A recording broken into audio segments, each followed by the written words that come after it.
Unboxing tayo guys. May nabili kasi akong malit na mangko sa TikTok. Check natin anong itsura niya. Mga 100 lang ito eh. 100 pesos.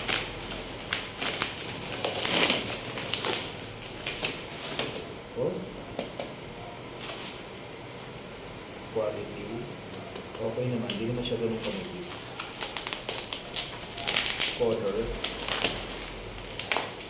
90%,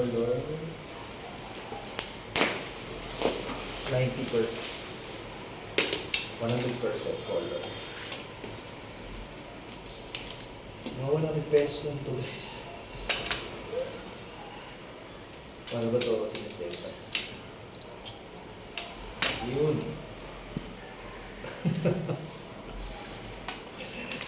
Isang di ba lang na siya nakamay ko? Yun nga lang, wala siyang ekis dito. Ay, hindi nagpapatibay. Sa iba kasing ganitong brand din sa TikTok, may ekis dito. Para pag inupuan, may kasalo sa pwesto. Tingnan natin kung sa sarili niya kami.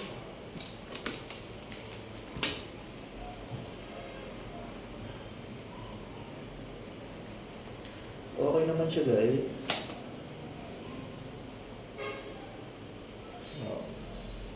Aalalay lang sa upo, pero nasa luka naman niya. Yun nga lang, huwag lang magaslaw sa upo kasi may something na parang hindi kanya kakayanin. Pero kaya ka naman niya. Pag upo-upo lang. Sa okay siya. Yun nga, wala siyang ekis dito sa yung ekis. Kasi isa yun sa nagsusupport sa bigat. Kasi sa ibang brand dito sa TikTok, may nakita akong ekes. So yung kulay niya, ano po, in-order ko ibang kulay, pero okay na rin, di ba? Medyo maluwang pa yung tornilyo ah.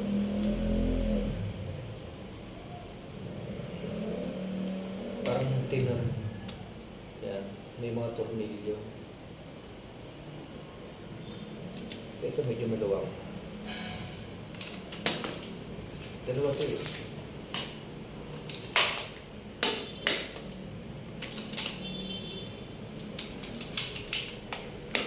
Ayan.